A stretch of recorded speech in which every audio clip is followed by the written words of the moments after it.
আমার ইমানদার বান্দা, আমায় আল্লাহর ভয়ে আমার স্মরণের জন্য, আমার বন্দেগীর জন্য তোমার দিলটা নরম হওয়ার সময় আজও কি হয়নি বান্দা? 365 দিনে খোদার একটা বছরে যে কোনো দিন ফজরের নামাজ পড়লা না যুবক, তোমারে যেন আল্লাহ ডেকে বলে, হায় বান্দা, তাহলে কি আর কোনো দিন নামাজ পড়বা না? 30 বছর ধরে যে কোনো দিন সুদের লেনদেন ছাড়লেন না, হারাম রোজগার করেই গেলেন, আল্লাহ তাআলা যেন ডেকে বলে, বান্দা, তাহলে এই নাফরমানি কি আর কোনোদিন ছাড়বা না বান্দা? সিদ্ধান্ত নিয়ে ফেলছো তাইলে আজীবন সুদের উপরেই থাকবা, আজীবন মিথ্যার উপরেই থাকবা, তাহলে কি বান্দা এই ফয়সালা নিয়ে ফেলছো? আজীবন কাস্টমার ঠকাইয়েই যাইবা, ওজনে কমই দিয়ে যাবা, তাহলে কি এই ফয়সালা নিয়ে নিছো? তোমার বিবি আজীবন বেপরদাই থাকবে, তোমার ঘরে অহরহ প্রতিনিয়ত রঙিন টেলিভিশন চলবে নিয়মিত, এই ফয়সালা তোমার? ঠিক আছে বান্দা, কুলু ওয়া তামাত্তাউ কালিলান ইন্নাকুম মুজরিমুন, কোরআন শরীফের আয়াত।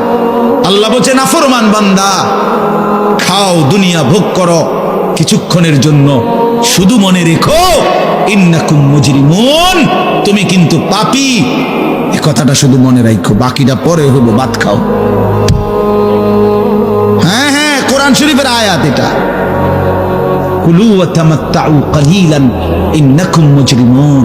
আল্লাহ যেন বলে 8টার সময় যেই নাফরমান নাস্তা খাইতে বসে, আল্লাহ বলে, বান্দা খা, কোনো অসুবিধা নাই, শুধু মনে রাখিস বেঈমান, ফজরের নামাজ পড়ো নাই, কথাখান শুধু মনে রাখো, পরে হইব অন খাও। রাত 10টা বাজে যেই নাফরমান ভাত খাইতে বসছে, আল্লাহ তাআলা যেন ডাক দিয়ে বলছে, বেঈমান, খা, ভাত খা, খানা আমি আটকাইতাম না, শুধু মনে রাখিস এশার নামাজ পড়স নাই, ভাত খা বেঈমান, খানা আটকাবো না, খানা আমি জন্তু জানোয়াররাও খাওয়াই, তোরে খাওয়াবো না কেন?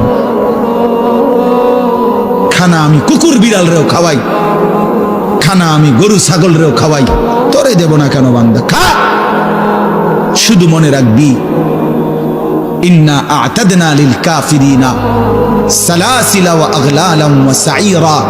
আল্লাহ বলে, প্রতিটা নাফরমানের জন্য আমি রেডি রাখছি আগুনের শিকল এবং আগুনের বেড়ি এবং জাহান্নামের আগুন।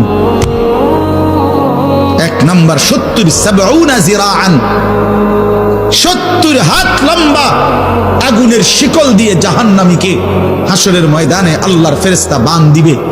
1 2 নাম্বার 2টা হাত, দোস্ত দেখেন শুধু আমার দিকে, সূরা ইয়াসিনে আছে, ইন্না জাআলনা ফি আ'নাকিহিম আগলালান ফাহিয়া ইলাল আদকানি ফাহুম মুকমাহুন।